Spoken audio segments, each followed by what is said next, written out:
আসসালামু আলাইকুম everyone, welcome to my new blog. আশা করি আপনারা সকালে ভালো আছেন, আমিও ভালো আছি। ব্লগের স্টার্টিংটা দেখে বুঝতেই পেরেছেন আমরা কোনো এক জায়গায় চলে গিয়েছি দাওয়াত খেতে। তো হ্যাঁ, এটা আমাদের হচ্ছে ঈদের গেট টুগেদার ছিল। অ্যান্ড আজকে গেট টুগেদারটা মূলত হচ্ছে আমার মেজো খালামণির বাসায়, তারা অ্যারেঞ্জমেন্ট করেছে। অ্যান্ড মেইন গেস্ট হচ্ছে আমাদের মুনা আপু আর ভাইয়া, বিকজ ওরা newly married couple. So ready হয়ে আমরা বের হয়ে গেলাম অ্যান্ড খালামণির বাসায় চলে আসলাম। অ্যান্ড আসার পরে ওয়েলকাম ড্রিঙ্কস দিয়ে দিল, তো আমি খেলাম। দেন হচ্ছে রুমে গেলাম, রুমে যাওয়ার পরে মুনা আপু আমাকে হেল্প করলো, সবার সাথে কথা হলো। সবাইকে অনেক মিস করতেছিলাম ঈদে। অ্যান্ড আগে ঈদে তো আমাদের প্রতিদিন ঈদের দ্বিতীয় দিন দেখা হতোই, বাট হচ্ছে আমরা নতুন রুলস পাঠিয়েছি। আমরা এখনো ঈদের পরে যে কোনো সময় যে সবাই ফ্রি থাকে, সো ওইরকম একটা সময় বের করে সবার সাথে মিট আপ করি। তো এইরকমই আর কি। তো আমরা হচ্ছে ছবি তুললাম, রিলস বানালাম, সবাই এনজয় করছিলাম। অ্যান্ড দেখ আপু কি বলে। আজকে আঙ্কেলের সাথে আমি আজকে অর্থিটা মজার ব্যাপার হচ্ছে আজকে ও হচ্ছে মেইন গেস্ট, ও আর ওর হাজব্যান্ড। তো হচ্ছে ওরা মেইন গেস্ট দেখে বলতেছিল যে আজকে হট সিটে আমি। তো ব্যাপারটা খুব মজারই ছিল। অ্যান্ড হ্যাঁ, আসলে ওরা আজকে আমাদের ভিআইপি গেস্ট। তো নতুন জামাই হচ্ছে এসেছে মেজো খালামণিদের বাসায়।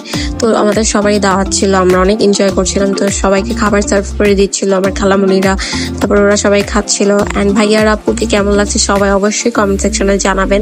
সবাই মাশাআল্লাহ বলতে ভুলবেন না। আর আমাদের ফ্যামিলির হচ্ছে এটা আমাদের অনেক ভালো লাগে যখন ঈদের পরে আমরা সবাই একসাথে হই। তো সবাই হচ্ছে এটা আমরা অনেক পছন্দ করি, অনেক মেমোরিজ থাকে, এটাই হচ্ছে আসলে মেইন কথা। তো আমরা হচ্ছে ভেতরে ভিডিওস বানাচ্ছিলাম, সুমন আপু এখানে কি জানি বলতেছিল। তারপরে হচ্ছে এখানে সবাই বসে বসে এটা শুনতেছিলাম অনেক মনোযোগ দিয়ে। এখন কি বলছিল আমার সেটা মনে নেই। তারপরে হচ্ছে সবাইকে বললাম যে হাই দিয়ে দাও। অ্যান্ড এখানে আম্মু ছিল, সুমন আপু, খালাতো আপু, আমরা সবাই ছিলাম। তারপর হচ্ছে বাকিটা হচ্ছে কাজ করতেছিল ওই পাশে। অ্যান্ড এখানে হচ্ছে আমরা ইয়ানার সাথে বসে বসে খেলতেছিলাম। ও হচ্ছে আমার সুমনাপুর মেয়ে, লাস্ট বিয়ে ব্লগে দেখেছেন আপনারা। তো আমি মুনা আপুর সাথে ছবি তুলতেছিলাম। মুনা আপুকে রেড কালারের শাড়িতে একেবারে নতুন বউ লাগছিল, এত সুন্দর লাগছিল। মাশাল্লাহ মাশাল্লাহ মাশাল্লাহ, সবাই মাশাল্লাহ বলবেন। আপুকে কেমন লাগছিল আর সবাই জানাবেন। আমার কাছে ওকে অনেক প্রিটি লাগছিল মাশাল্লাহ। এই জন্য আমি স্টার্টিংটা ওকে দিয়েই করেছি, কারণ যেহেতু আজকে আমাদের মেইন গেস্ট সেজন্য। অ্যান্ড আপুকে আসলেই অনেক সুন্দর লাগছিল মাশাল্লাহ। বিয়ের পরে আপুর ফেসে একটা নতুন বউ গ্লো চলে আসছিল, যেটা আমরা সবাই খেয়াল করছিলাম। তো এখানে হচ্ছে আমরা সবাই ভিডিওস করছিলাম। তো সবকিছু শেষে আমরা খেতে বসে গেলাম। আর খাবারগুলো অনেক মজা ছিল, অনেক বেশি মজা ছিল। আমরা সবাই মিলে একসাথে খেলাম। অ্যান্ড আমার খালামুনা অনেক কষ্ট করেছে, তাকে এই ব্লগের মাধ্যমে একটা থ্যাংক ইউ বলে দিলাম, অ্যান্ড আপুদেরকেও। তো আমরা খাওয়া দাওয়া শেষে কিছুক্ষণ গল্প করলাম সবাই, তারপরে আবার কিছু ভিডিওস বানালাম। অ্যান্ড দেন সবাই হচ্ছে আনিকাপুর গিয়ে সিডি দেখতে বসে গেলাম। একেবারে ফুল ফ্যামিলি একসাথে, কেউ বাদ নাই। তো আমরা অনেক এনজয় করছিলাম, সবাই দেখতেছিলাম। অ্যান্ড এখানে না খুব আনন্দ একটা লাগে যখন ফুল ফ্যামিলি একসাথে থাকে আর অনেক এনজয়মেন্ট থাকে। তো আমরা সবাই মোমেন্টটাকে এনজয় করতেছিলাম, সবাই সিডি দেখতেছিলাম আর সবাই বসে বসে এনজয় করতেছিলাম।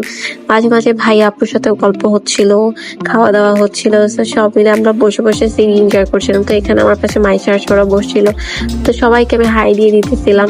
অ্যান্ড এখানে হচ্ছে আমরা সবাই ফুল ফ্যামিলি, অ্যান্ড আমরা হচ্ছে সবাই অনেক এনজয় করতেছিলাম, যেটা আমি বারবার বলতেছি। অ্যান্ড ঈদের এই একটা দিন যেদিন আমরা সবাই একসাথে হই, আমাদের কাছে অনেক স্পেশাল হয়েছে। ঈদের দিন আমরা এতটা এনজয় করি না যতটা আমরা ফ্যামিলি গেট টুগেদার হলে এনজয় করি। সবাই মাশাল্লাহ বলবেন, আমাদের ফ্যামিলিটা যেন এইভাবেই থাকে। অ্যান্ড দেন হচ্ছে আমরা খাওয়া দাওয়া করতে চলে আসলাম। নাস্তার টাইম হয়ে গিয়েছিল। তো অনামিক আপু নবাব হিসাবে বানিয়েছিল, দেন ফালুদা। তো এগুলো অনেক মজা ছিল, তো এগুলো ট্রাই করলাম। সব খাবারই অনেক মজা হয়েছে। এখানে মুনাপু আর ভাইয়াও খাওয়া দাওয়া করতেছিল। দেন হচ্ছে আমরা রুমের মধ্যে বসে বসে গল্প করতেছিলাম। তো এখানে হচ্ছে ভাইয়া অনেক সুন্দর করে তার অনেক কথা বলতেছে, আমাদের সাথে গল্প করেছে, আমাদের সাথে ভাইয়া মিশে গেছে। অ্যান্ড এখানে ইয়ানা পাখি খেলতেছে আমাদের সাথে, সবাই মাশাল্লাহ বলবেন প্লিজ মাশাল্লাহ। অ্যান্ড এখানে হচ্ছে আমরা বলতেছিলাম যে ভাইয়ের সাথে আমরা অনেক গল্প করতেছিলাম।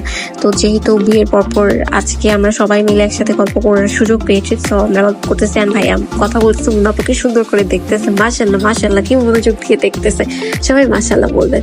তো এইভাবে রাত হয়ে গেল, দেন মুনাপুরা চলে গেল। দেন রাত্রেবেলায় আমরা থেকে গিয়েছিলাম, দেন সকালবেলা উঠে বাসা চলে গিয়েছে। আজকে ব্লগ এই পর্যন্ত। দেন সবাই আল্লাহ হাফিজ।